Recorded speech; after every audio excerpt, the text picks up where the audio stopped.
Okay. Hello, everyone. This is Livestream 42, and I've got to mute my goddamn audio here first before I go insane. All right. Okay. Um, I've got a 970 Black Edition in this board right now. The rig is a 790 FXTA UD5, pretty much the top of the line 790 FX board that Gigabyte made. And what I'm going to attempt to do is run through lots and lots of different boards, keeping everything the same and checking for super Pi efficiency, which obviously on this chip will take some time, but that will give me time to catch up with Computex news and stuff, so I think that makes some sort of sense. It is really cold in Sydney at the moment, but thankfully I have heating, so I think t-shirt is safe. My voice is still a bit fucked up, but I feel a lot better than I did last live stream, so I think that's a plus. Let me get the other boards just to show them off at the beginning of the stream, so it all makes a little bit more sense.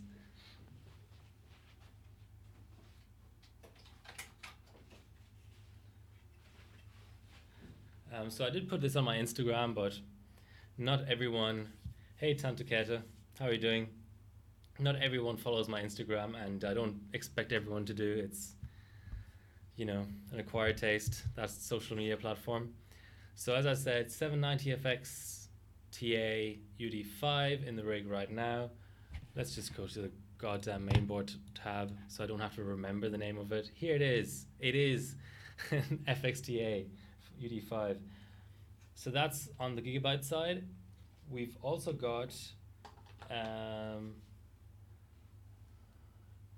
990 FX. So the let me try to remember the PCB. Yeah, it's a UD7. As I struggle to get that in frame. UD7. This was, I can probably link to the thread, but this was the board that. Oh, thanks, Bilko. This was the board that Massman and Dino benched 8G on and stuff in London back at the release of, I think it was FX first gen. They did 3 Mark 11 with some HD 7970s or 290s. This is literally the board. That's why it's still insulated. So this used to be Dino's. It's now Bilko's, and I have borrowed it because, you know, efficiency testing and all that. It's not like I'm going to be subbing anything here, so it ain't hardware sharing if you don't sub, right? And it's not the active component anyway, so revision 1. So on the ASUS side, so we've got basically 2 different generations of Giga boards. No 890 board, that's still on the way, but I think 790 and 990, that's good enough for what I'm doing here for now. But then on the ASUS side, if I really wanted to, I could bench the MA79T or whatever it's called. I have that, but I've never actually booted it, I don't think. I would imagine it would do roughly the same as the Crosshair 4 Extreme. I've done so much cold memory benching on this, it's nicely insulated. But this is my go-to board, but I've heard from a lot of people now that it's not as efficient as Gigabyte on 32M, so I'm going to put that idea either to bed for good or prove it for good by benching it against 3 other boards tonight, hopefully. So that's an 890 FX board. Legendary board, but maybe not the best 32M board. As I mix up the 2 Asus boards, okay, this is the Crosshair 4 Extreme, which is very similar looking because it's also insulated on the memory slots to the Crosshair 5 Formula. You see the difference? The heatsink, it's mainly the heatsink that's different really. This has a fan in it and stuff. This is just a solid heatsink. Otherwise, not much difference to be honest. Well, this has a broken tab on the top PCI Express slot, but that's about it. Um, Also different. Am I imagining that? No. Different memory coloring. So the outside slots are red here. The inside slots are red here. Okay. Just tell me if you want to see any of these boards again later on, if you've missed them, if you're curious. But that's what I've got in store tonight. So the idea would be that let's reboot here. I basically go 4G. 4G is safe on air cooling, I think. I don't think any of the boards will have trouble running 4G in a single threaded at all for under any conditions really. And I'm going to attempt to go 900 C6 on all the boards. And what I'll also do is I'll see what this board sets for autos, and I note them down, and then I'll just use the same sub timings on the other boards as well. All right, I haven't done too much on this board, but basically what I need to find is I need to find a Northbridge frequency that I can easily replicate on the other boards. So I think 2.2 is going to be it. I'm going to go 200 BCLK and 11 multiplier. I think that's reasonable.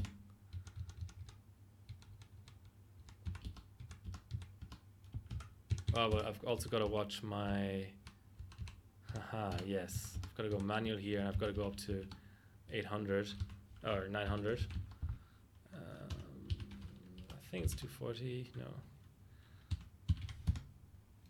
225. Okay, 225. So I'm going to go 10x. 10x on the Northbridge. I can clock up the CPU in OS.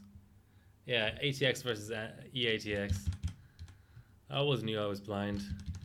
Memory clock is fine. Okay, so timings. 666. Is there no auto? I think I'll go 8 just to be safe, just to be as compatible as possible with the other board, so I don't have to redo any of these tests. I'm gonna go 18 on the RAS. It doesn't let me do manual auto on the other timings, does it? All of this stuff is irrelevant. No drop frames is always good.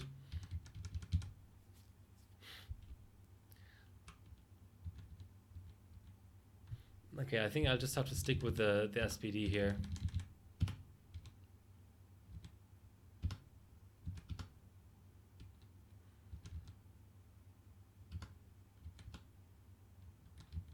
Well, these DIMMs aren't active, but just in case that makes a difference.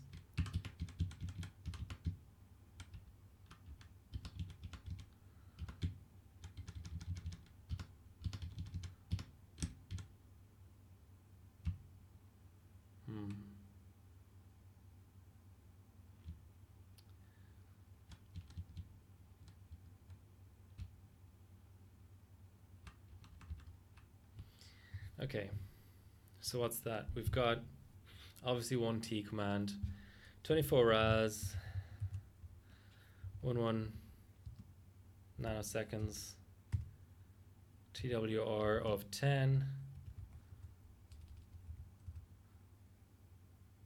5T pre-charge,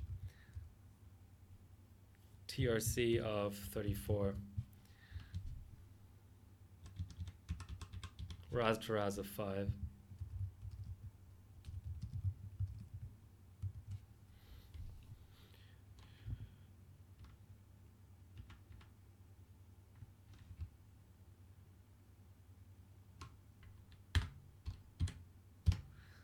So anyone watch the G-Scale final earlier on?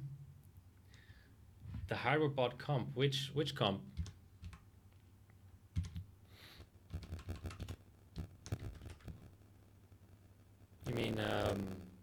millivolts. That's bad for my OCD. It won't allow 1.85. 1.85 is my favorite voltage. It won't allow 1.825 either, which is my second favorite voltage on hypers. Damn. Okay, I'll have to see what it does on 1.8. It should post this at least. I don't know if it's going to be 32M stable, but oh, 0D. Yeah, that's good. My mic sucks.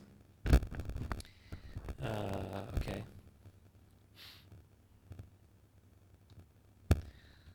So I'm just going to save that as a 32M profile.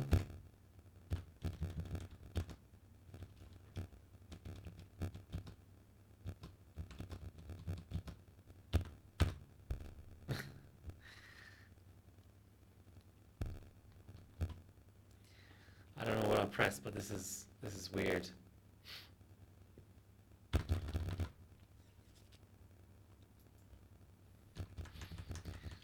Nothing a reboot can't fix.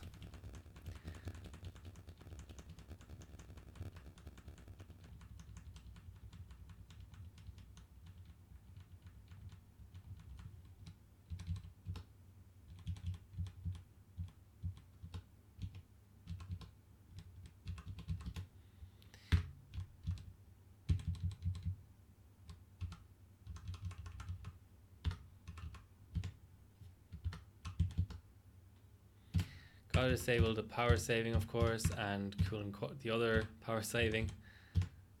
That's okay.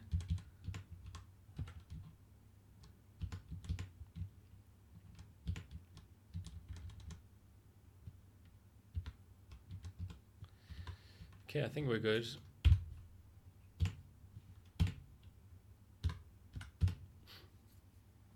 All right, while that reboots, I can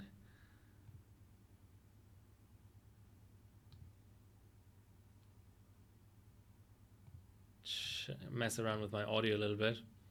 What exactly is going on with my mic that makes it suck?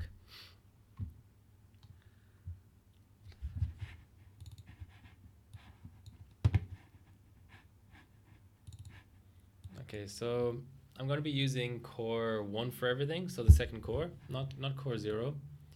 And I've also downcored from 4 to 2 cores because it makes sense. Less heat and all that, less chance of a run failing 15 minutes in or whatever.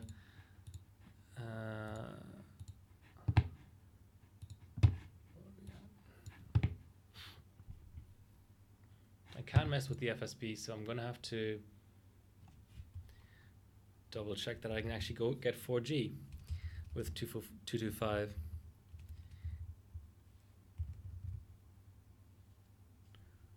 .5 mult.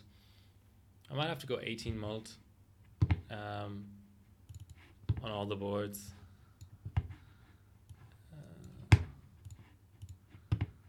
Let's go 1.5. Probably don't need it, but and this board shows voltage in CPU Z. That's always a big plus. Okay, that core can go lower.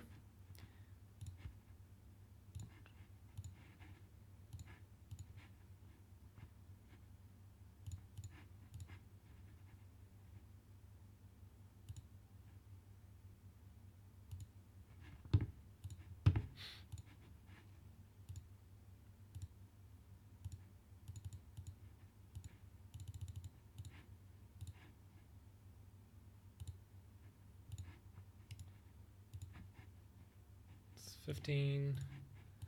The only thing is that I'm not fluent in these damn hex values. It's 3.6.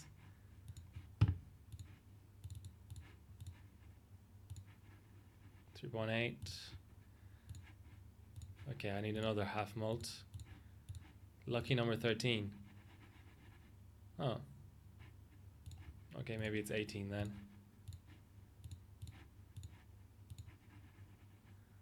Okay, there we go. 4050. That's good enough for me. I might save that in case can someone load it into the other boards as well. That'll save me a bit of time. Let's just check stability. Yeah, 1M.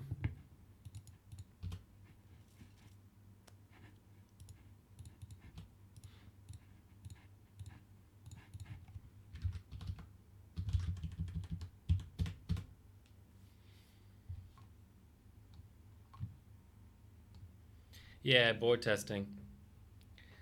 I was roboting earlier. Okay. Um, well, the USB contention issues are not there anymore, or they shouldn't be. Okay, 17. Yeah, that sounds about right. I'm going to start a timer.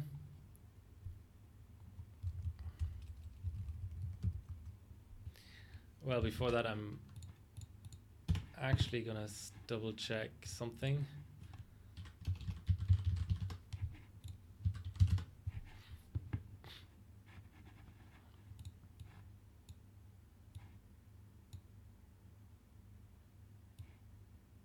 Yeah, wrong RAM multiplier. I'm glad I didn't start that 20-minute run.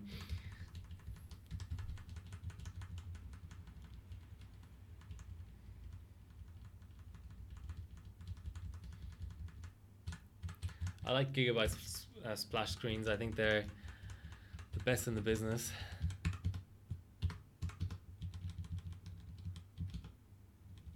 Should be 8.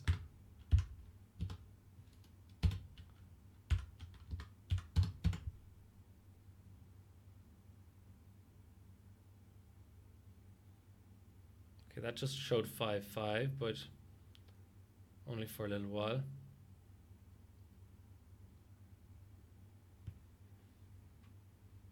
Yeah, I don't know why that comes and goes.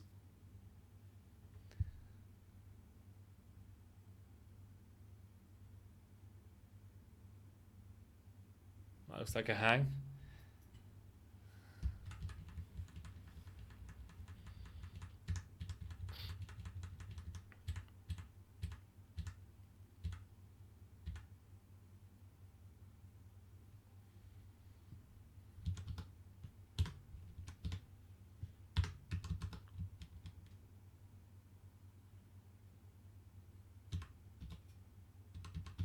Just to make sure it's not the North Bridge, I'm going to drop that.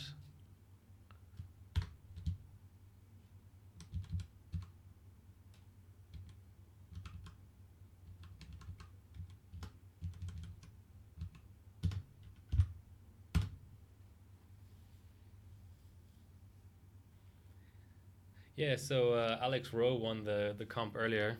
I'm glad, very glad that it was him and not Dan Kopp, I have to say. 01, 02, okay.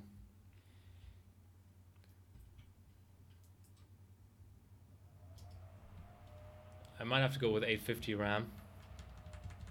I don't want to drop the timings because those are definitely the timings I'm going to be using.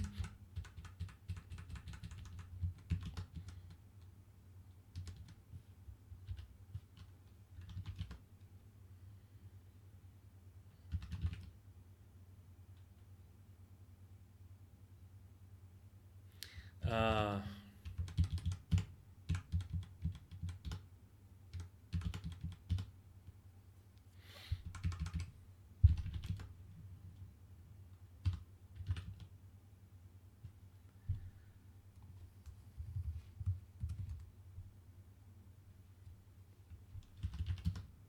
so we want 1700. Okay, lucky number 213.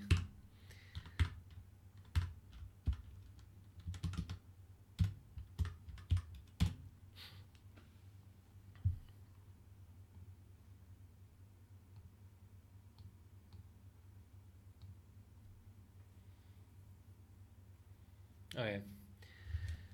Yeah, not ideal because I'll be on cold. I'll be running 900, but I just need to be able to compare everything, all the boards, all the time. Okay, here we've got our 850 RAM. North bridge is possibly a little bit low. I wonder does EasyTune actually let me change it in OS?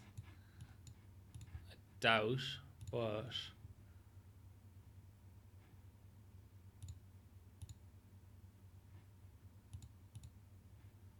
no. Okay, that's fair enough.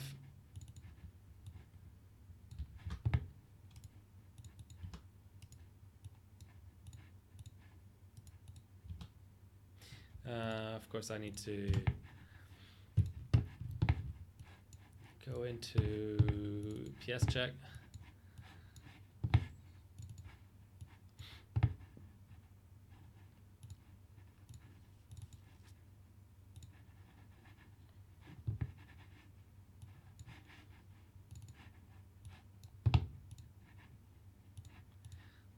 It's 1.5 volts again.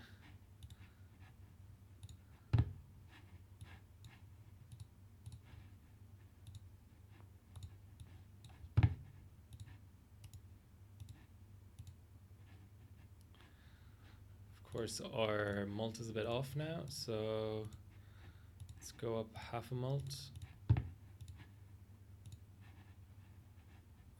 Let's go up another half a mult.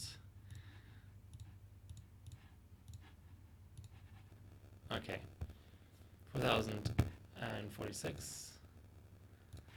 That's good enough.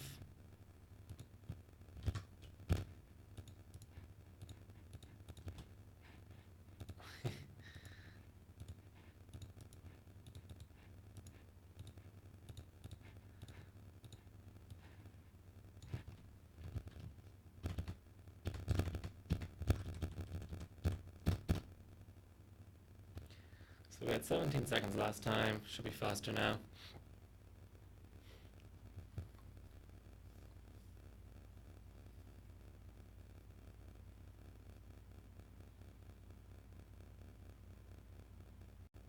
Well, same speed, but you know, not slower is what I was trying to say. Alright, time to start the stopwatch. It might fail though. Okay. Alright, that's running. Board number 1. 11-second initial. Okay, I can live with that. Alright. Ground. Oh, robot again. Is it when I switch views? To try and catch you up, ground. The board I've got in there is at the moment is a 790 FXTA UD5. So basically there were not conversion in square root. Yay.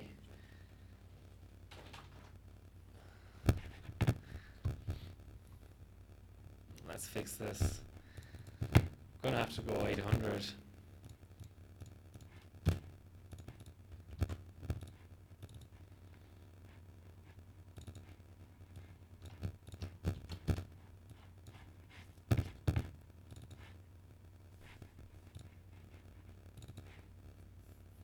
Hopefully it's not the core, but I doubt it. This is the first board. I'm convinced it's all going to be easier once I move on to other boards.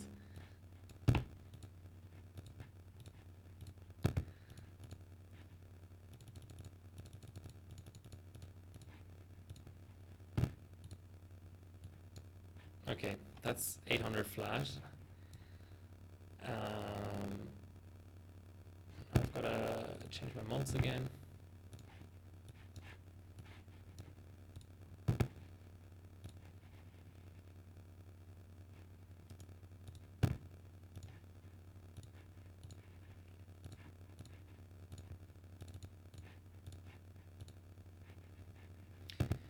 Isn't that nice?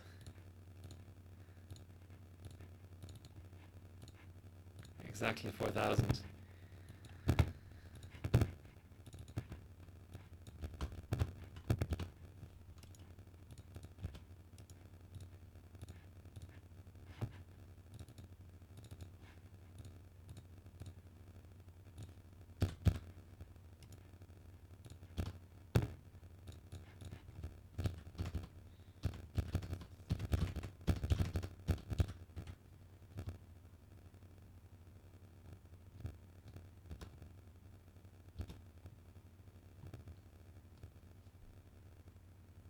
just before I switched. Okay, that's good info.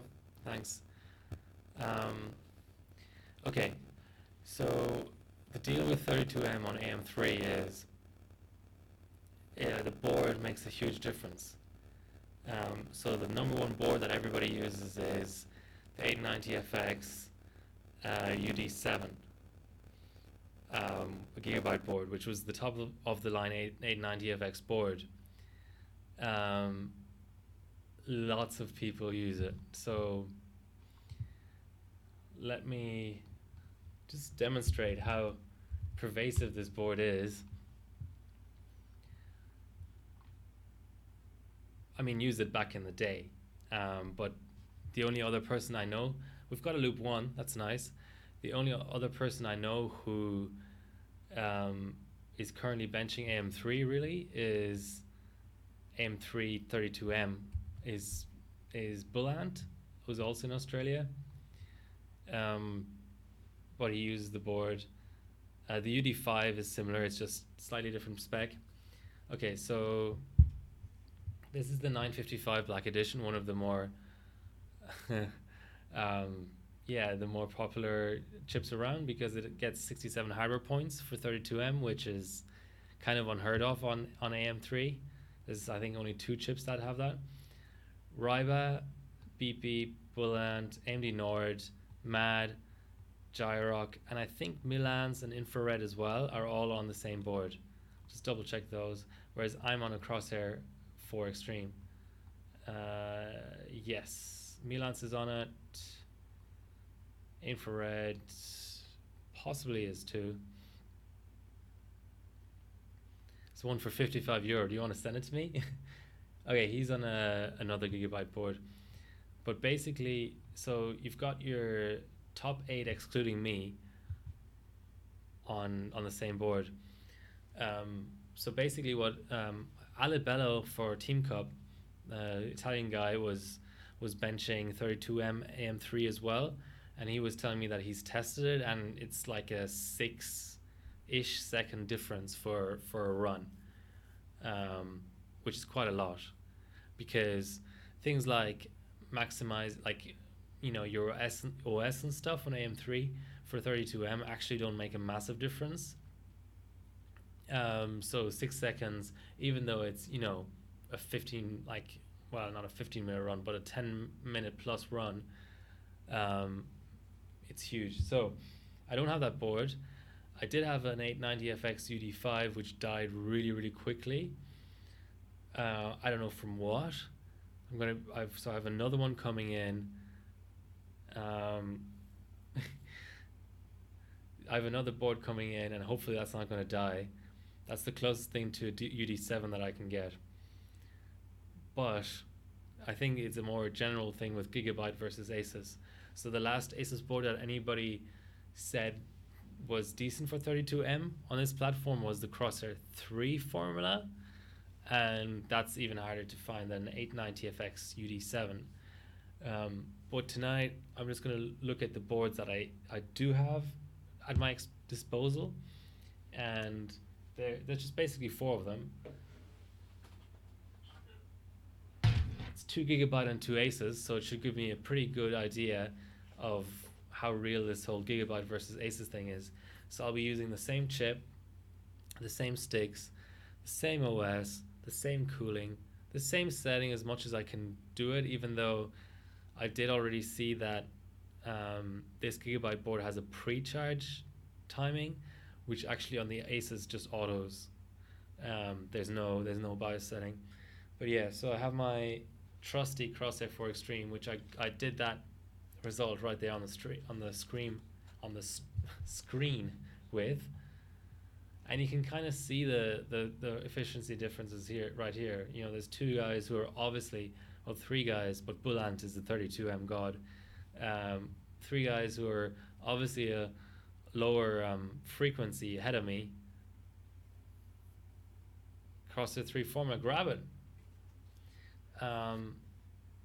So Crosshair 4 Extreme, Crosshair 5 formula, which I don't really expect a lot from, but also a Gigabyte 990 FX board, the UD7, which is pretty much famous because it's got these, what is it, seven? One, two, three, four, five, six, 7 slots total, six of them PCI Express 16X. That's what it's kind of famous for. Um, this exact board was benched in London for the FX release, I think. Let me try and find the damn article.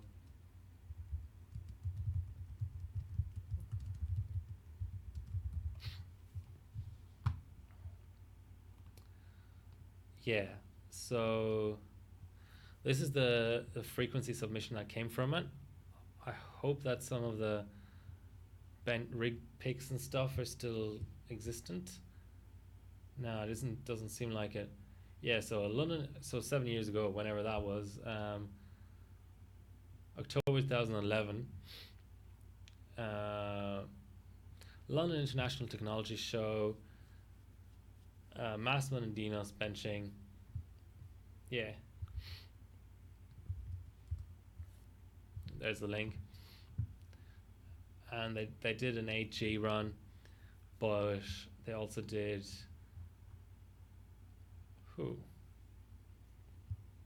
Here's the setup. They did like 3 Mach 11 physics and stuff on FX. 4-way as well. I grabbed that link as well. So this is the exact board. That's why it's insulated the way it is, with some eraser and some Vaseline in the slots and stuff. I wonder what bias is on there actually. I hope it'll clock memory okay. It's probably a pre-release bias.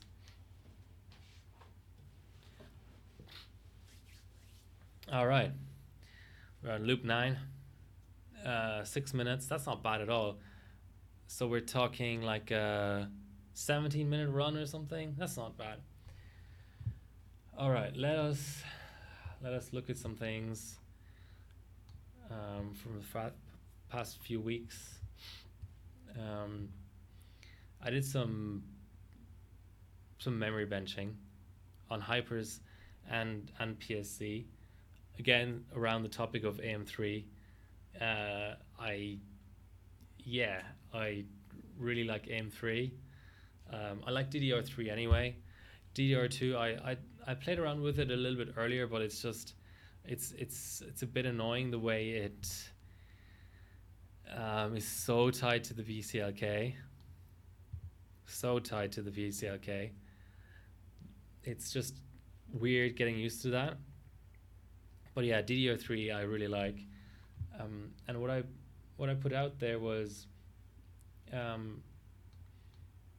this happens to be the Callisto PieFast record now.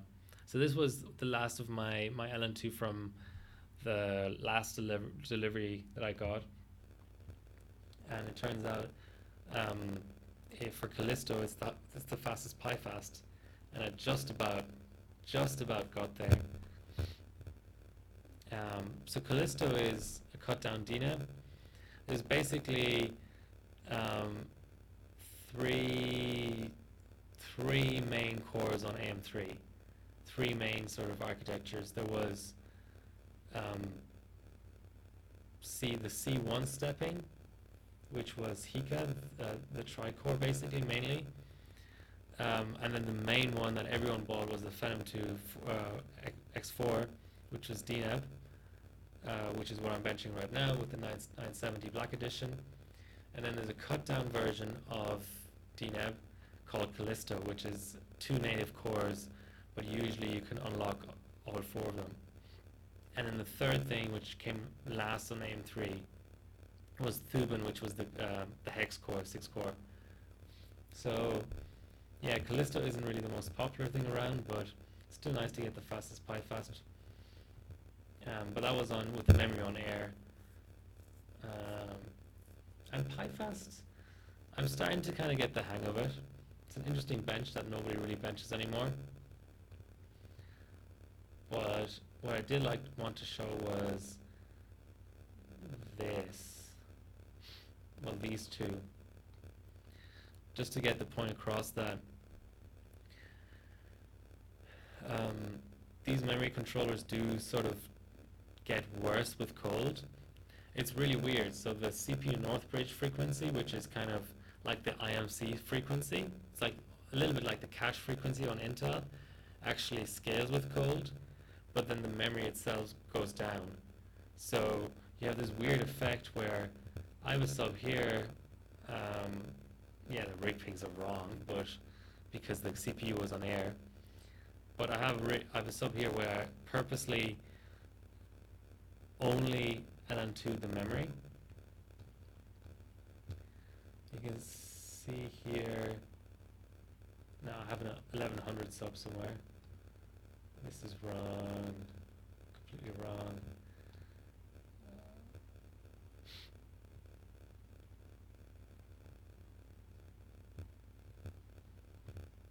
This must be the one.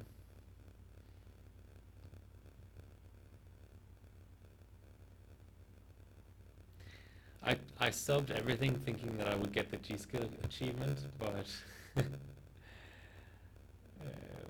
wasn't to be.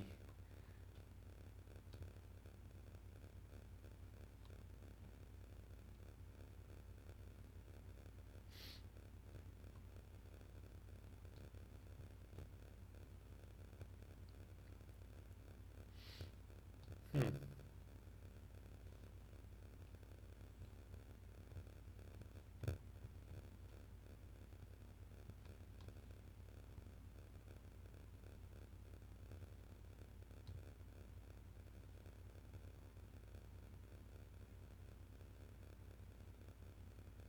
Ooh.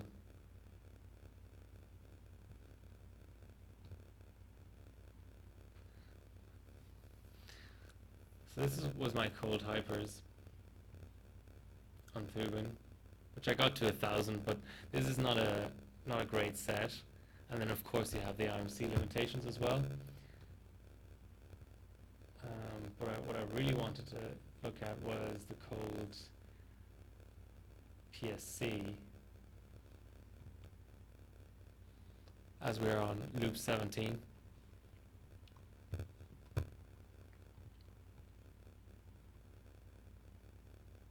I think I'm going to have to start deleting these things.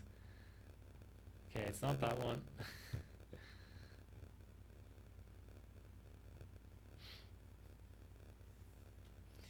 If you can do 666, you can do 665. In what context? 32M?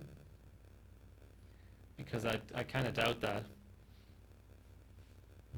I've had runs fail before because of the third timing.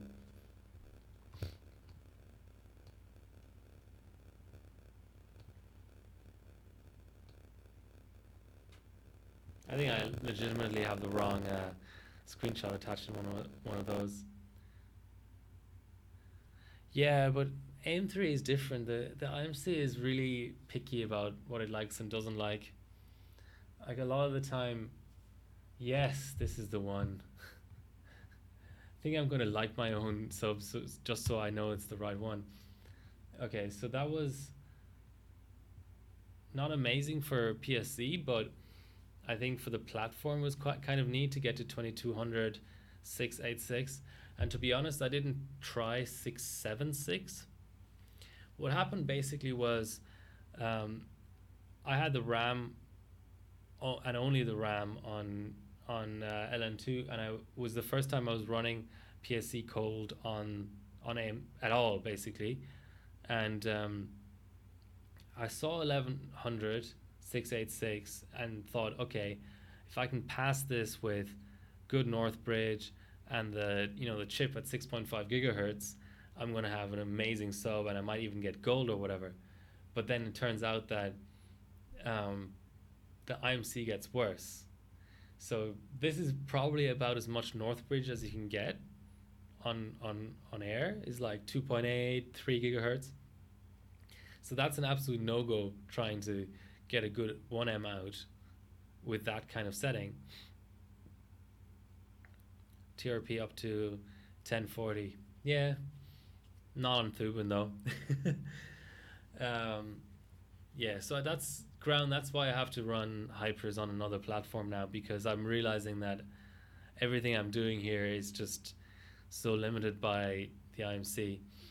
But yeah, so you basically, what you want is about 4.6 gigahertz or above for the Northbridge frequency. Up to about 5.1 is realistic on full pot. But then, of course, the question becomes, what do you do with your RAM? I think the best pass I got on LN2 was 1127 or something. It really wasn't that great. So my tub sub was pushing it pretty hard in terms of what I could do, and it degraded way down. And I was trying voltages, I was trying RAM. Yeah, there we go. I think I got a 27, 1127 or 1027 pass, but it turned out I just had my fastest run like this with 5 gigahertz Northbridge, 6.4 on the chip. So yeah, definitely something I want to revisit. I really don't know. Chu, who is a sort of semi-retired overclocker, uh, who likes AMD and who's run a shit ton of AMD in the past, says that PSC is definitely the best thing to run on Thuban, but I really am not sure. I don't know. I don't know how low you would have to go. I mean, the thing is, okay, 686 1000 through 32M, that would be amazing, but I couldn't even get a single loop out. So I think maybe like a 950, 960 hyper run at 666 or 665 could be better for 32M. I attempted 32M, and like I said, I couldn't get a single loop out. Loop 23 already. Wow. This is going amazingly well. But what I did run in terms of 32M recently was Callisto, so Phenom 555, and then that's W prime. I ran Tricore W prime as well. This chip is a weird chip. It unlocks all 4 cores, but it's pretty damn garbage for Tricore, which is what I get my 555s and 550s for. But god damn it, does it have a good core. And it's a Core 0, which is infuriating because you by default you kind of want to run a core 1, core 2 or whatever for 32M, so you don't have to switch the affinity on the other processes away from Core 0, which is the default process. But my Core 0 is first of all, Core 2 and 3 weren't great at all. Like I said, Tricore was just garbage. Core 1 was okay, but Core 0 was at least 50 megahertz faster. Okay, so we have a finished run here. That's board 1 done. Let's see, 17 minutes and 47. That sounds reasonable. I'm going to just screen cap that. And do we have a... No, we don't. We don't have a tool. Where is it?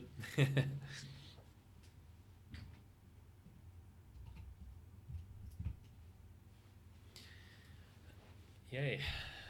That was quick to recognize it.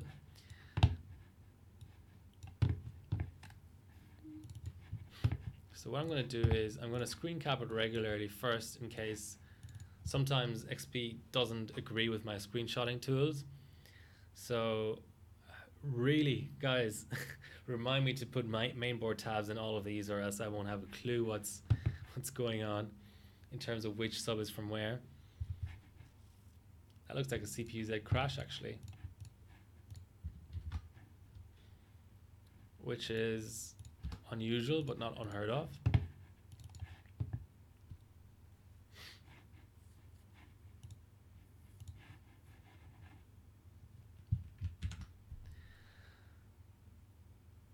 Hello, CPU-Z.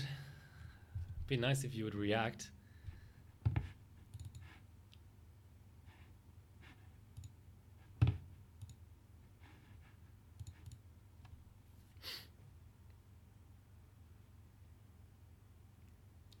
$1,040. Which manufacturer is that again for the RAM? Yeah, not happy at all, this thing.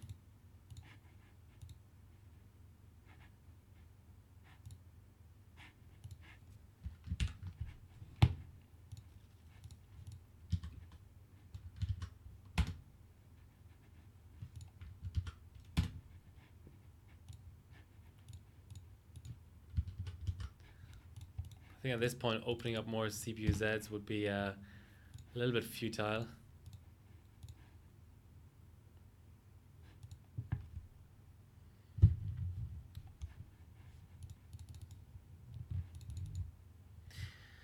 Alright, I'm gonna have to do without a screenshot here, I think. Oh. Okay, let's give it one more try. There we go. Okay, important to switch to the core as well that we're actually using. Okay, Northbridge. Mainboard tab and SPD for good measure.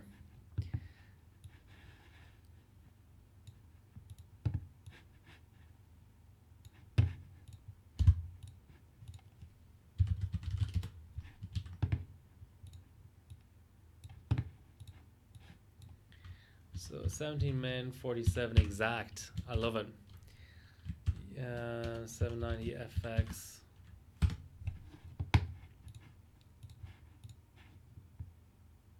Alright, let's just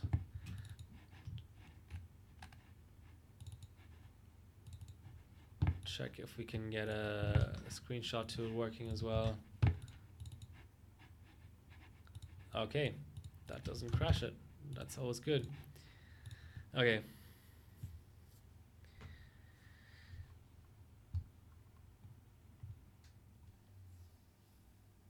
Hey, Mick. How are you doing?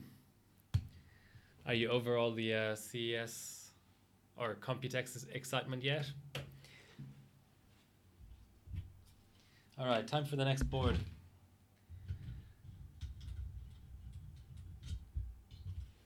And it's going to be Aces.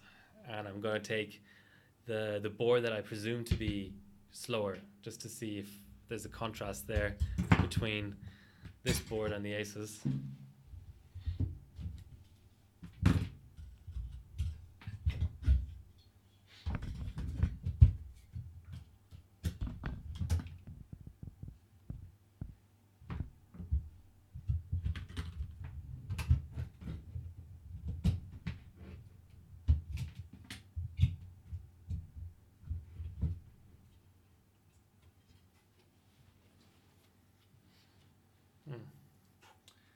He seems quite warm.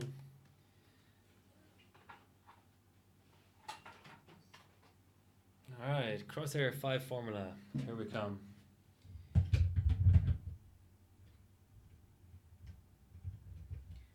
Gotta hook up those power buttons.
Well, we're not getting 0-0. That's always a good start.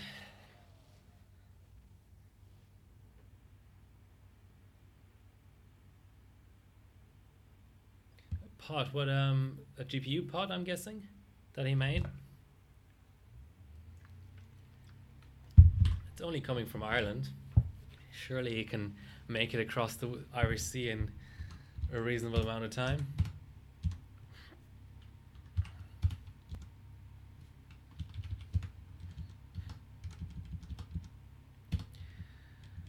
So I think we went 1.8, and HT is irrelevant, but we just need to make sure it's low enough.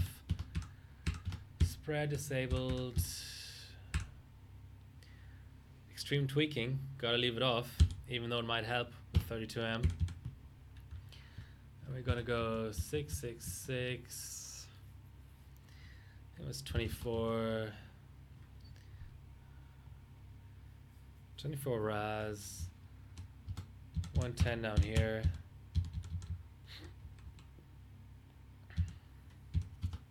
One T. Where's our RAS to RAS? Our RAS to RAS was 5. And TRC was 34, but yeah, okay, that's close enough. If this board ends up being really slow or really fast, I can revisit this, but I think generally on hypers, autos are okay.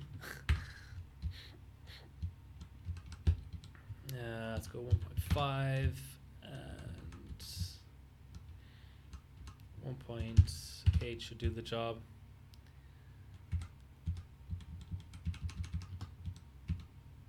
Disabled.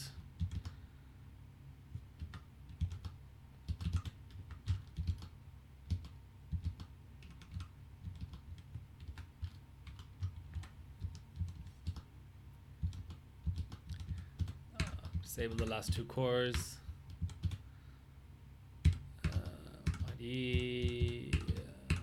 USB 3.0 can make, it can cause some issues on XP, so let's disable it. We have 2.0 ports, that's all we need really. We don't even need those, but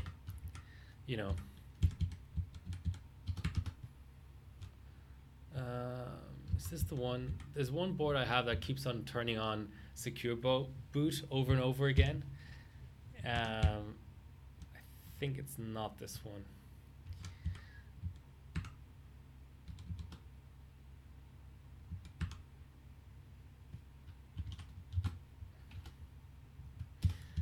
Can save over the 965.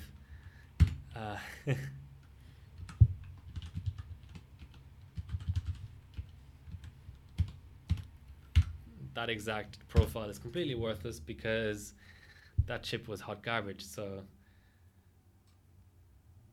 yeah, I'm doing some efficiency testing. I'm hoping it works out. I'm hoping there's not something that I'm overlooking, but I think with on a 32M run at 4G, I think we'll see clear differences. And given that the timings are very close to being identical, if not identical, the sticks are the same, the chip is the same, the number of enabled cores, the core that I'm using, and the OS are all the same, I think it's gonna be somewhat representative. Not perfect, but it'll give me an idea. Because on AM3, Gigabyte just has this reputation of always being more efficient, no matter what gigabyte you get. So I have 2 gigabytes and 2 Asus, and Asus has a reputation for being slow. So hopefully we can figure something out here in that regard. As my mouse isn't working, but that's okay. We'll get there.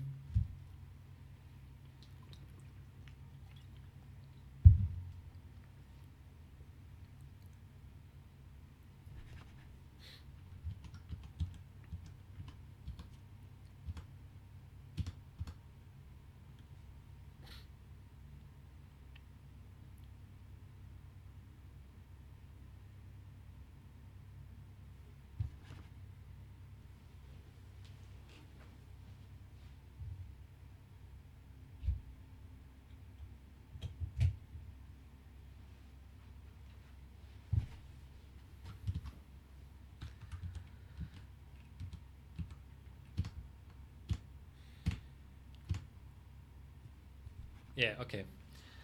Red ports are the better ones.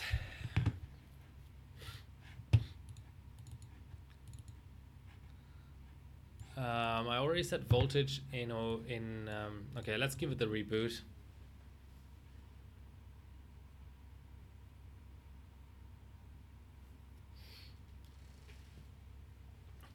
It's not a superstition. I mean, uh, there are definite differences between boards, but I also get your point that sometimes people just like to believe in things that there's no real reason to believe in. But yeah, I mean, I've looked at tons and tons of results, and Aces seems to be slower. Now, if it was me on Aces, I'd say, okay, I suck at 32M. But then when you see people like Gyrock and Infrared running Aces and being slower than everyone else on Gigabyte, and one board getting the top spot in all the 32Ms on AM3, then it makes sense to me that there's a difference.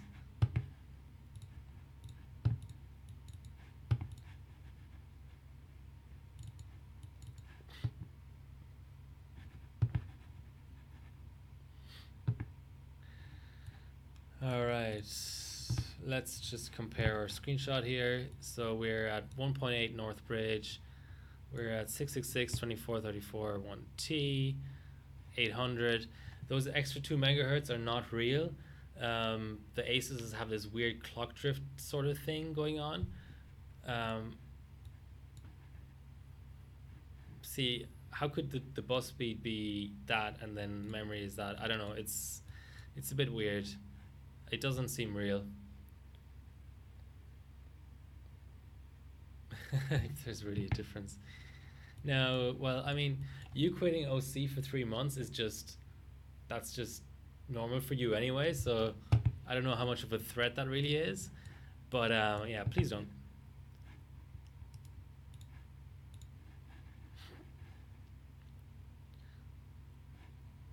See, we're getting 13 extra megahertz there, so it's all a bit weird.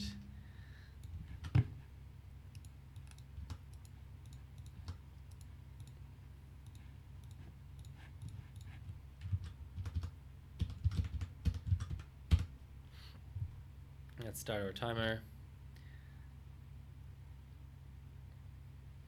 I'm tempted to set the other run as a background, but that is known to make a difference. So yeah, okay. I know it's a 17-minute 47 run, so I'll be able to gauge the loops roughly.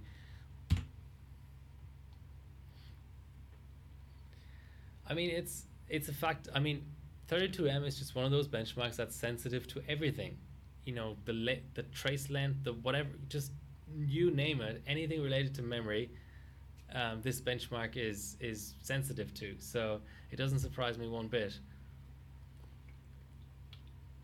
I mean, people talk about it on all the platforms. They talk about how the UD9 on X58 is is the fastest 32M board. You know, that kind of thing. It's not. You know, if one person were saying it, and maybe two or three were parroting that person, then yeah, that could be just BS. But it seems to be a thing. Yeah, it is kind of disappointing. That I can definitely agree with the fact that magic having a magic board, you know, is not ideal. You want to be able to you want to make it as democratic as possible. You want to be able to just tell people, look, there's these 5 different boards from 5 different manufacturers there, and they're all great. Just pick one.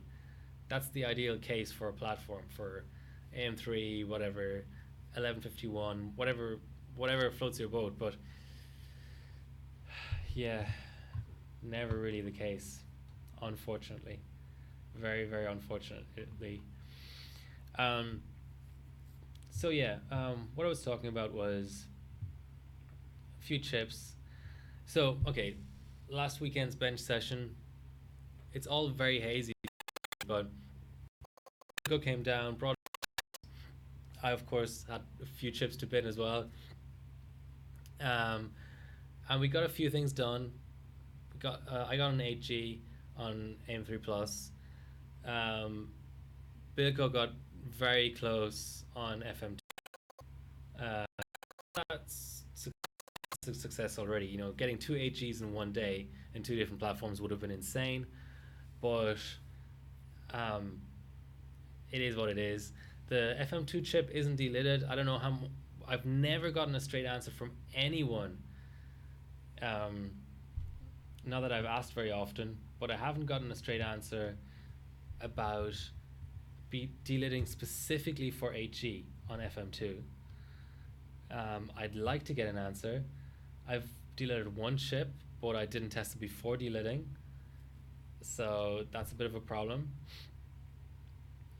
But it would be interesting to know. The other thing is, Azorg are kind of known to be better. There's the 1M, there's the frequency.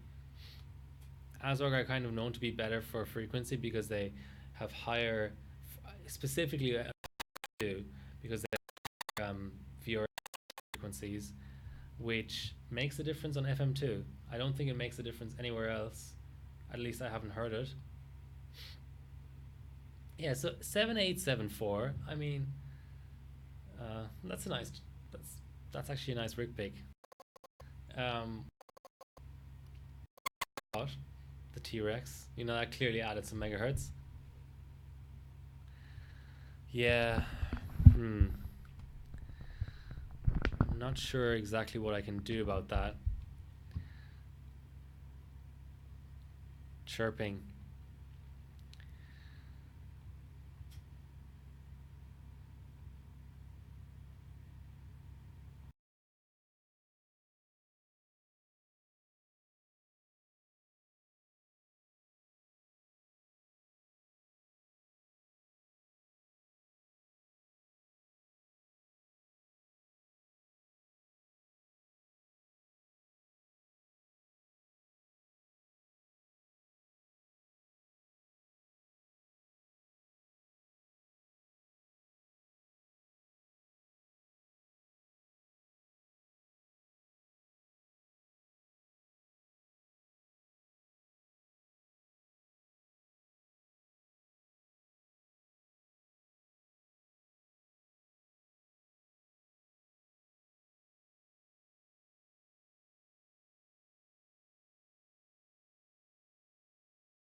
Can you hear me now?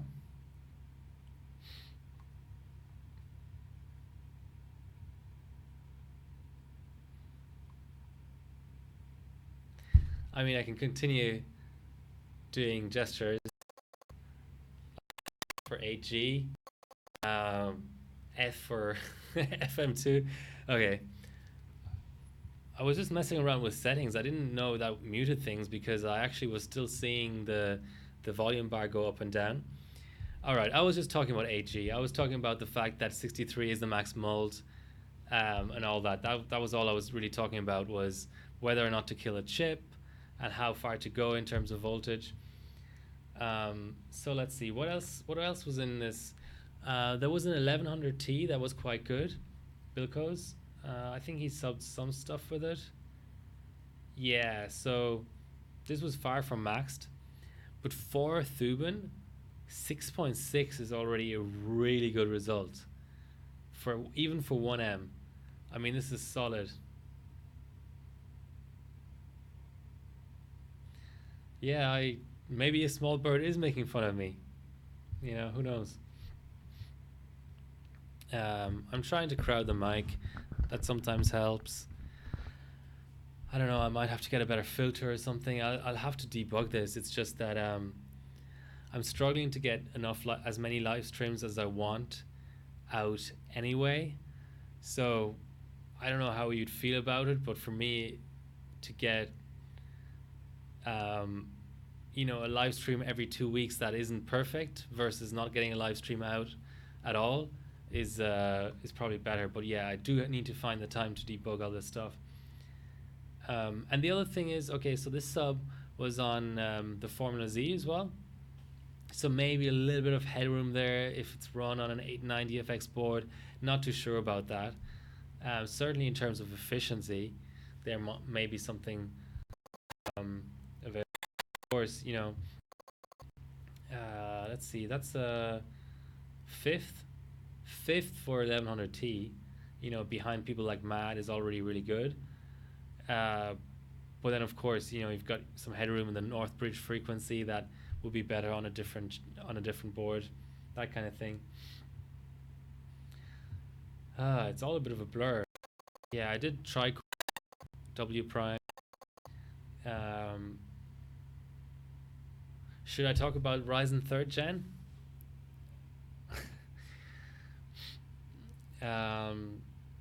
Yeah, I don't know what there is to say about it really. It's exactly sort of what I expected so far, but they haven't shown much.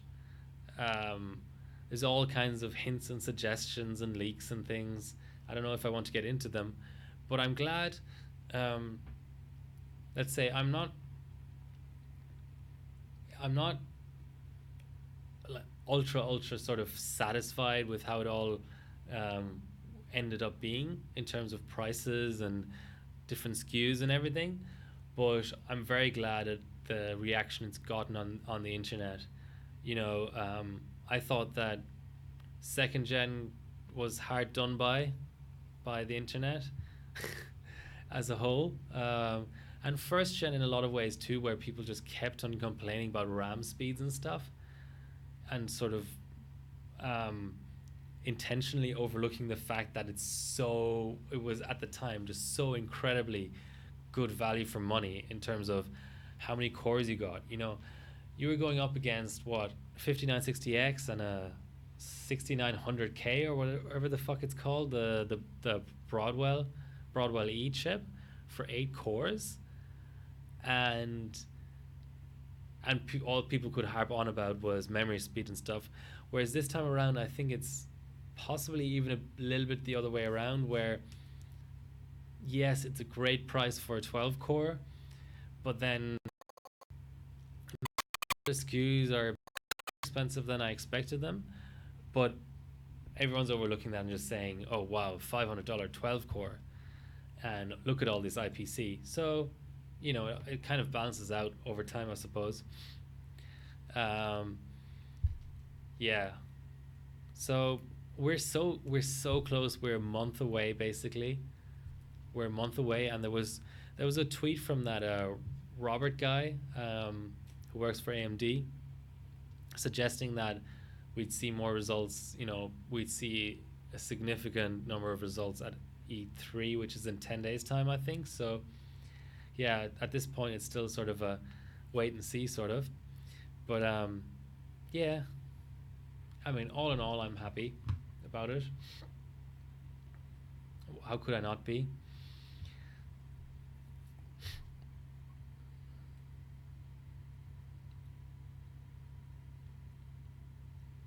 So yeah, what I wanted to talk about as well is DNAP and Callisto core scaling. vCore scaling.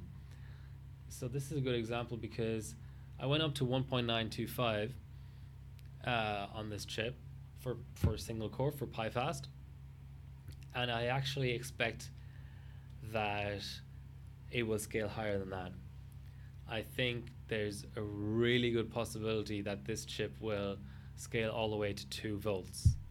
So there is the massive difference between the 6 cores and the quad cores on AM3. I've only seen one Thuban in the results, like on hardware bot, that scales above 1.9.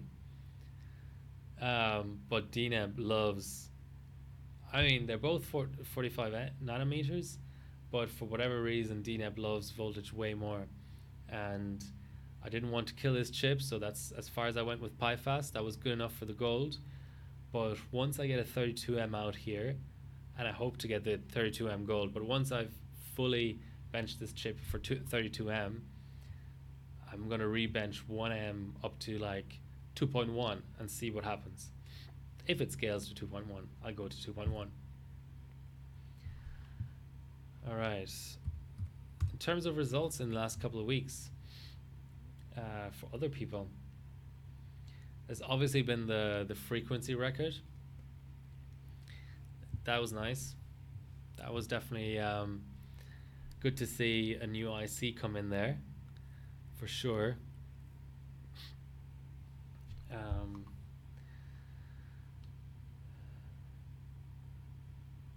I did put out a post about Country Cup, and people are going to make fun of me for that.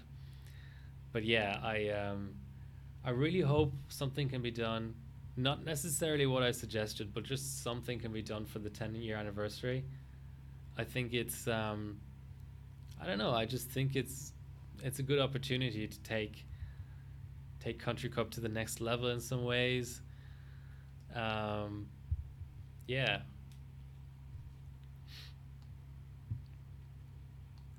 There's some fun stages in there that could get picked. I mean, if we end up picking from previous stages, I mean, something like all AMD Vantage, make it all out as well. Make it Ryzen 3rd Gen, two-way Vega or Radeon 7. W Prime 32M single core HT off is an absolutely brilliant suggestion for a stage. I mean, that is just, I don't know if anybody would ever pick it. I think the rest of the community would hate me for life if I suggested it and Albi took it up.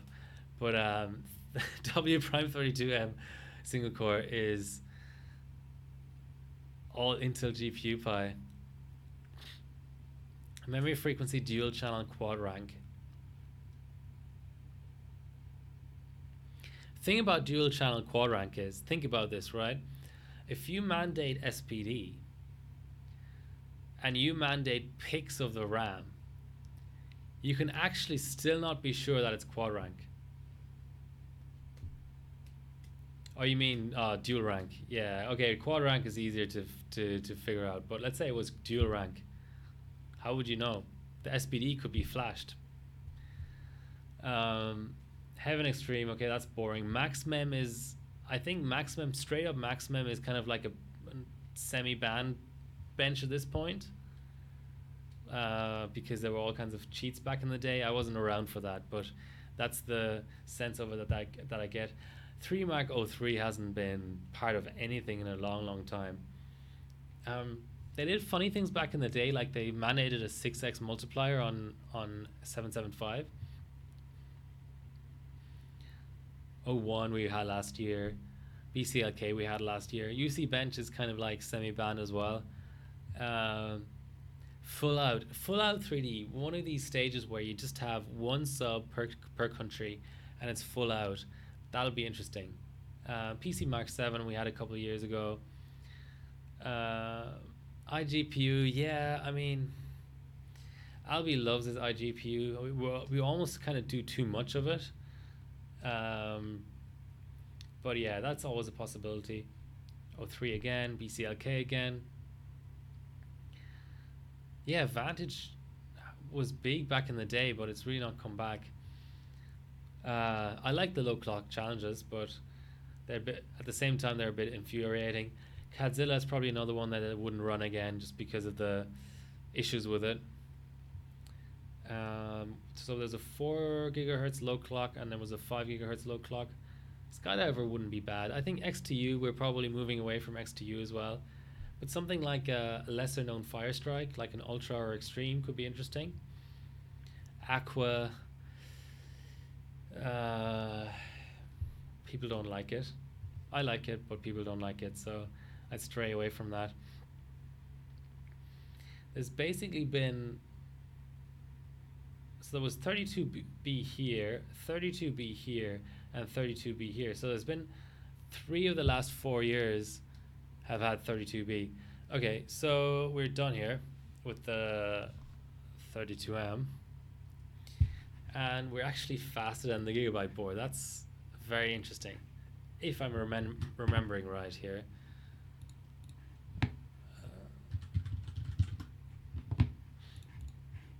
So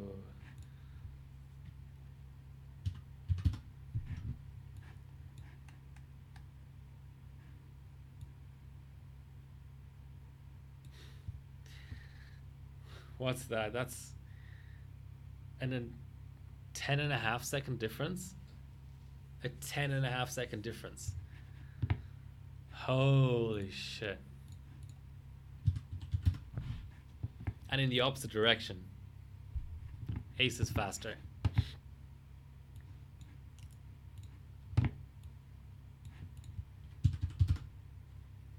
I grant you that the clock drift may actually be, I mean, let's give it the benefit of the doubt and say that we were actually running at 4013, but that's still a huge difference either way. Hello, display driver.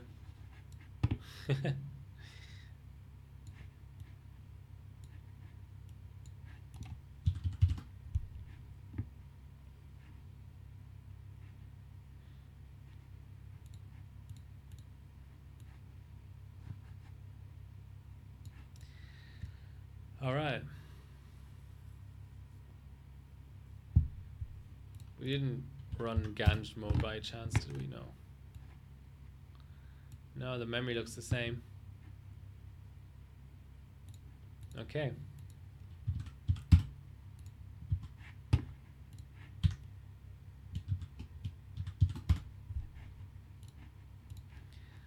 Time for the next board.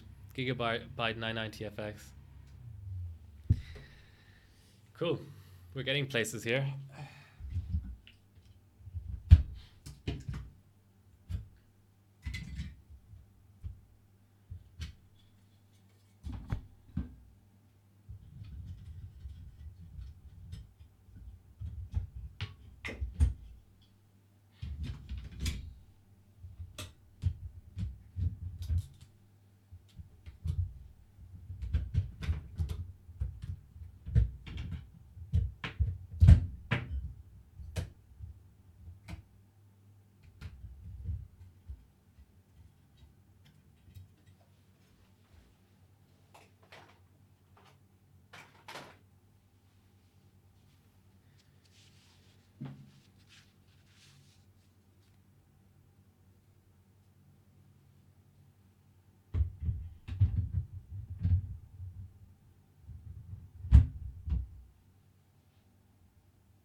I'm not sure this is gonna post.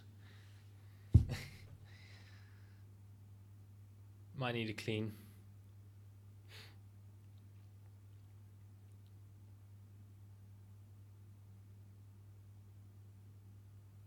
Alright, crosshair it is then. The other crosshair. Yay! Pod arrived. I told you it was going to make it across the Irish Sea.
So does cheapass allow any cooling method on the CPU or on the GPU? I mean, because I know the divisions have gone all ambient basically.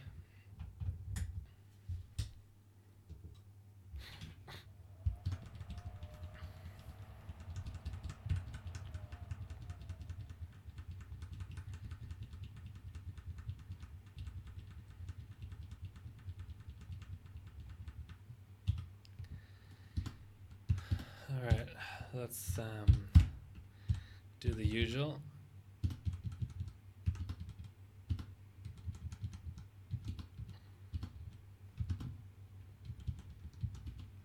Hate it when it's a drop down instead of input.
Yes, my profile names are hilarious.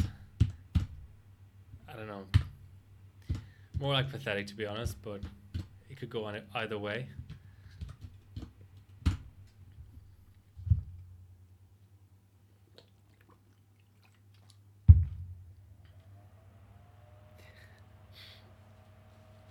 What do you expect from an Irishman, Mick?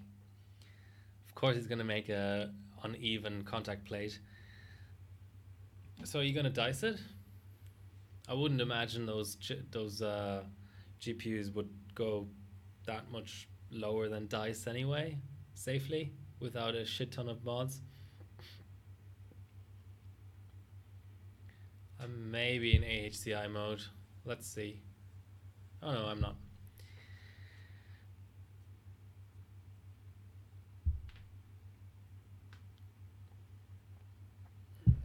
Let's wait for it to find new hardware.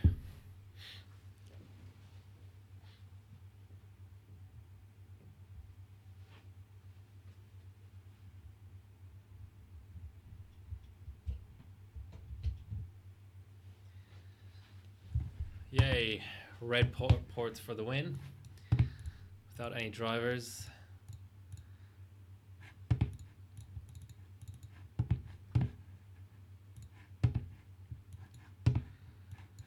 Okay.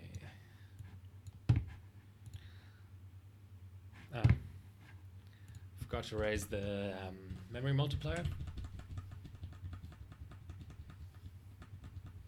So what profile names do you use, Ground? Is it some sort of German curse or something?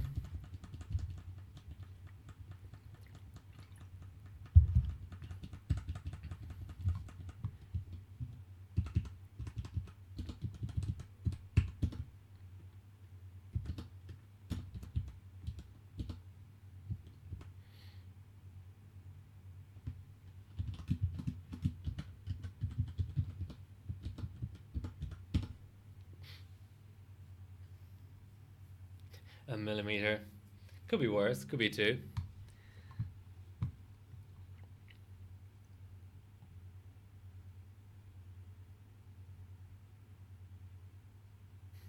Banana, cat, dog.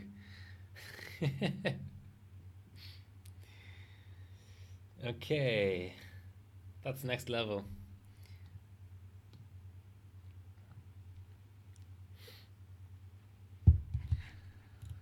Alright, should be good to go now. Excuse me.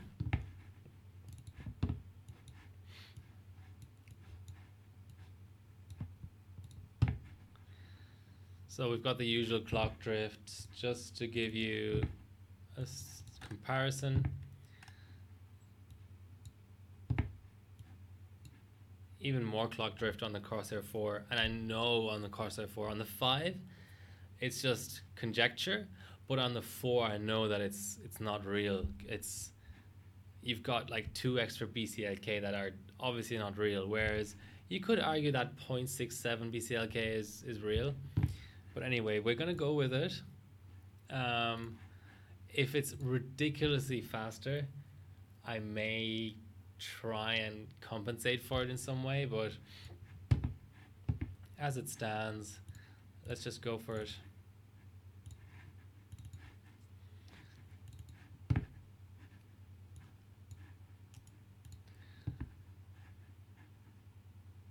See, now it's somehow gone down to 200.67. So that's the issue.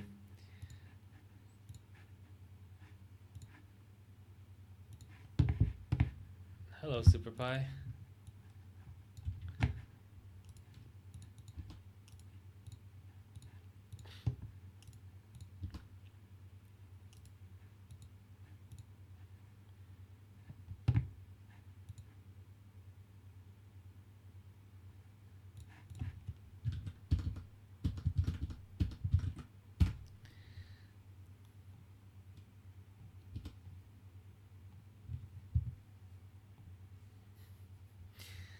Banana. Okay, so X265, obviously that's been there since its release pretty much, hasn't it? I mean, we had it in the 2016, 17. Yeah, so something like Firestrike iGPU could be interesting. Um, Cinebench has been there the last 2 years, and I never complain about it, but it'd be nice to get something a little bit unique, for Country Cup. Hmm. So the only thing I'm thinking about is I have another gigabyte board. I think it's an 890FX USB 3, and that could be my sub, my sub in my backup board for the 990FX, just to give us 2 giga and two aces. I mean, ASRock are just not. They were not a thing back then on AMD. They're only just getting there now. So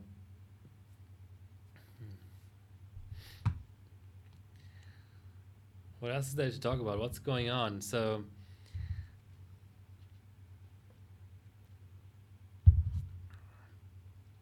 Team Cup is pretty much the next ish big competition. I mean, I can look at the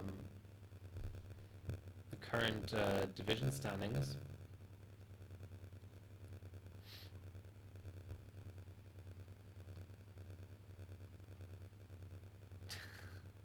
Whoa, my sub is a popular submission. 12 likes. Doesn't take much to be popular these days on HarborBot. X265 with one sub from each Harbor generation. Yeah, put that in the thread. That sounds quite good, actually. This is already looking kind of slow. I might be imagining things, but... So it's pretty much 25 loops, more or less. And what are we getting here? Oh god, that's 50 seconds a loop or something.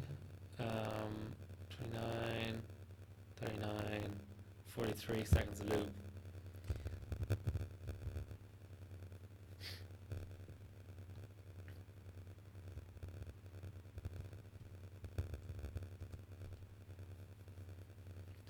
.9 minutes. Okay, yeah, this is looking much slower than the Crosshair 5. Okay, divisions. Yeah, not a lot of activity yet. So Ovis, I wonder who's behind this Ovis Harbor Labs, because right now they're actually first in Extreme League seasonal.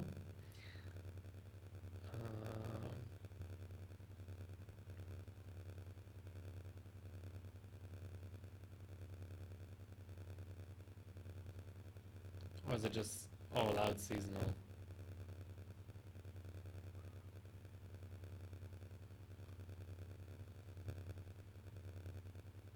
Yeah, there we go. So I really wonder who's actually behind that. I mean, they've traditionally always been good Swiss overclockers, but yeah, they're doing quite a bit in terms of comps. Minimum memory frequency. Nah, I mean, that's more of a Team Cup stage, I think. Like, because Team Cup is what? Potentially like 24 stages, maybe even more. I don't know. I think for Country Cup, because there's such a small number of stages, I don't think we can very, very difficulty in terms of this. I don't know. I think that's just my opinion. I think the stages still have to be, it has to be possible to like game with cold. Otherwise, it's a bit weird. But that's just my opinion.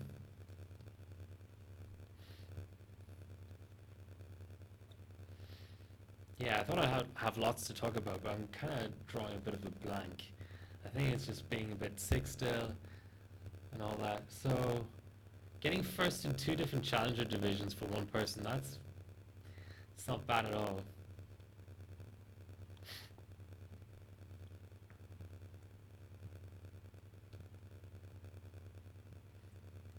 Unigine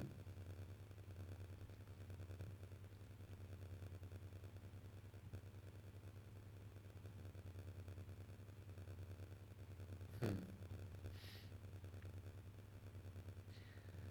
Um, let's go back to the comps. So Alex row 1. Let's look at the individual stages for He Was Surprised 5G. So I think what they did was one of the subtests of Geekbench 4, if I remember right. That was the He Was Surprised. So that's the 9,600 points. And that was Geekbench 3.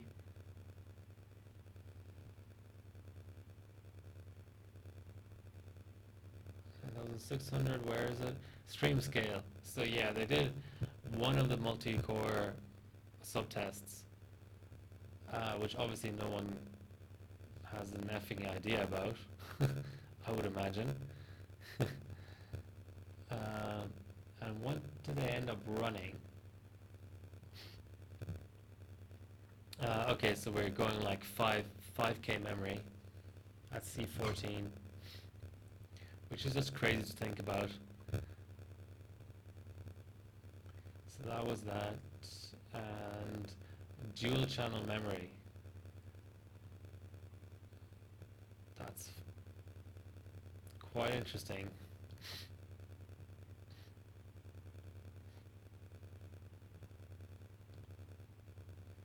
That screenshot is wrong. Instant disqualification, I think. Oh, there's the valid. Okay. And then they also did 4K. That's where the MSI board struggled. I think at this point I'm actually putting on the Robo voice on purpose, just to get all the reactions in chat. Is there a loose analog connection? A loose analog connection. Well, the only analog connection is between the mic and my digital interface, and that's an XLR plug. And if you've ever seen an XLR plug, it's not easy to have that go loose, because you know it's got these tabs and stuff on it. It really just sort of like clicks in place and then never moves again.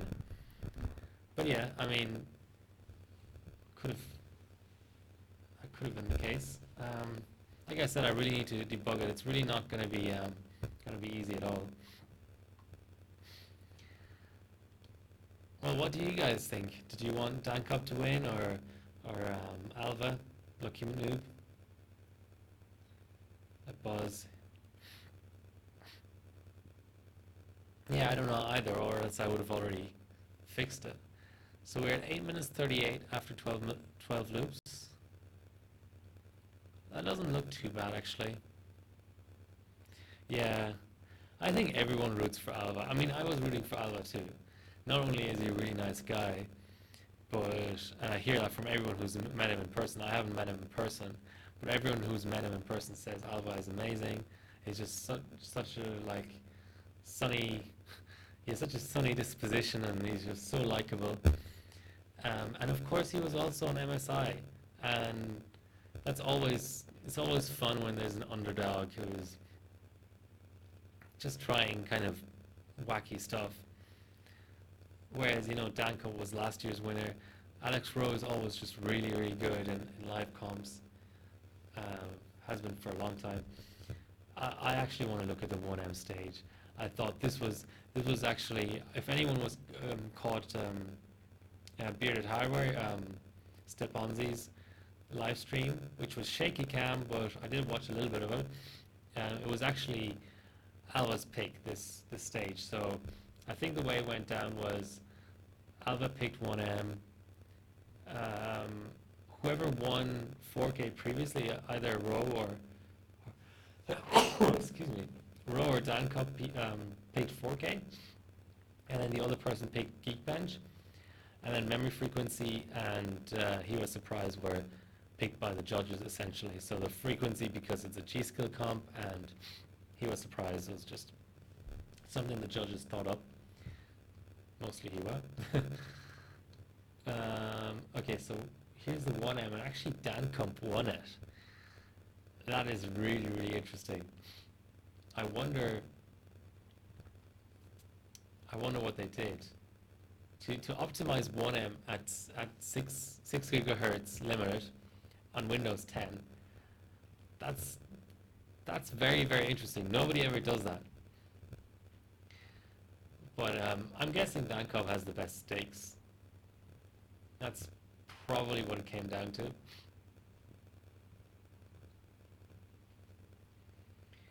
Okay, so what have we got? We've got 40, almost 4,900 as I'm dropping frames. 4,900 RAM frequency at C14 versus 4,400 C16. Okay, well that's an obvious enough one. But what made Alex Rowe? Alex Rowe was only 1 millisecond slower than Lucky Noob. That could have made a difference. What the fuck? That could have made a difference overall.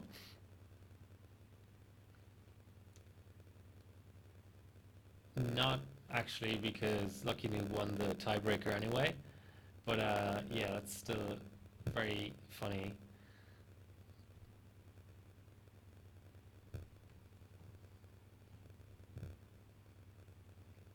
Yeah, so both Dan Cup and Alex Rowe were able to get into the 48, 4900s. And the board that's supposedly so good at high memory frequency couldn't, but it's not as good at tight memory. That's what I'm hearing. I'm guessing they were both on the Apex. Although Dan Cup did talk about bringing the wrong board, which leads me to believe that he brought the Gene. No, Apex as well. Maybe just the wrong Apex? Maybe he was bidding Apexes? I don't know what he means by that. That's a bit weird. Loop 18.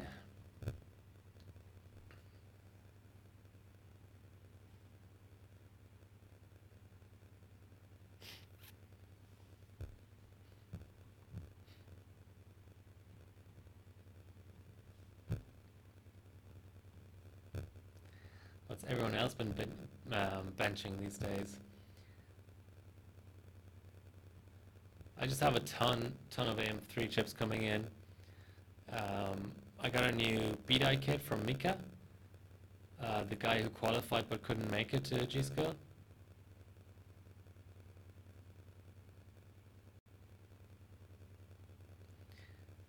Yeah. Like I said, I mean, I don't know what goes into 1M on Windows 10. Could be anything that makes the difference there, especially clock limiters. I did get a 1080 Fame.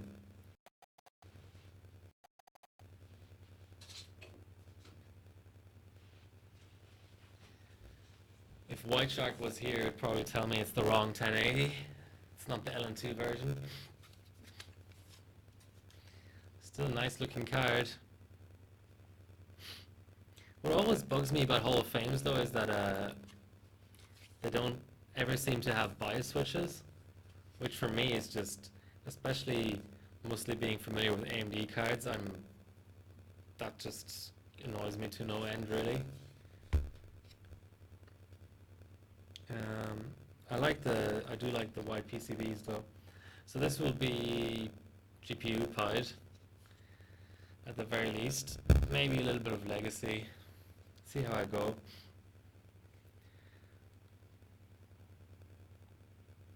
UD7. X58 UD7? Was that a thing?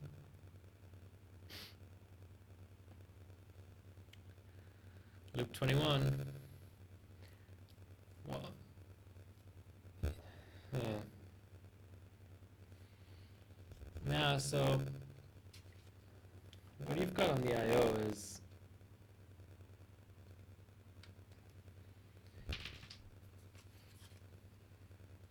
that's just, well, maybe it is. So the way it was explained to me was that that was just a fan profile thing, but it could also be switching the bias.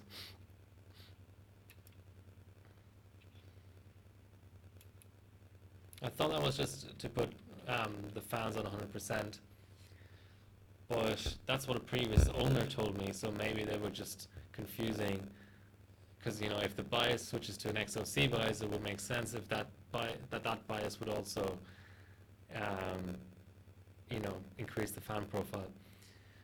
Okay, just before this finishes, I'm gonna get the other board, because otherwise I'd be done with all my boards, because I can't get the 990 to go to post.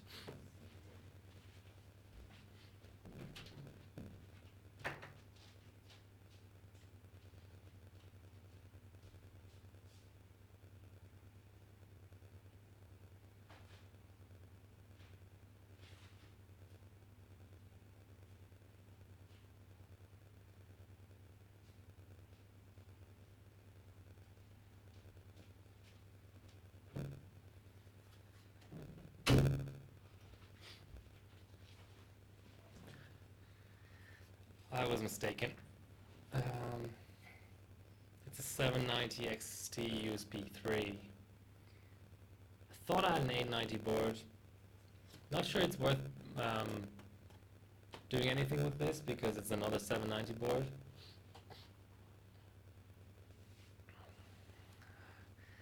Here we go, loop 24, almost done.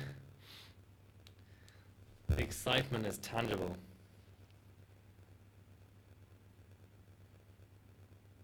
Either a fan or a bias switch. That's just as confusing as they could possibly make it.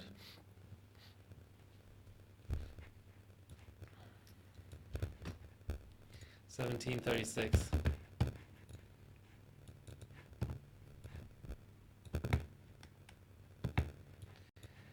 Half a second faster than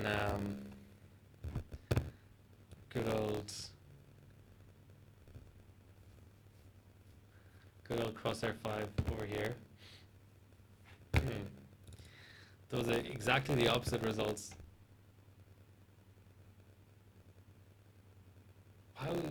Why is it why is it shutting down? Is there actually a shutdown option inside of Task Manager that I don't know about, that I just accidentally clicked?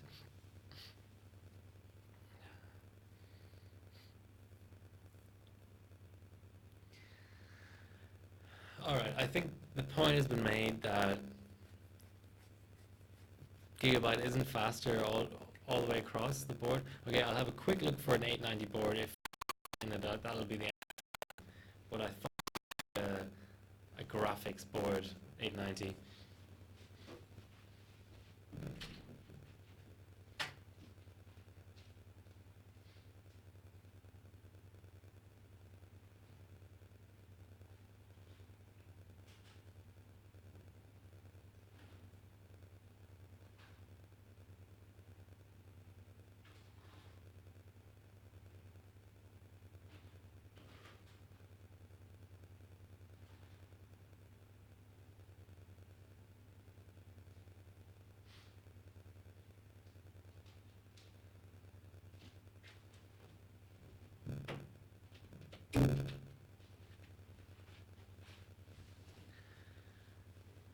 Alright, that's it.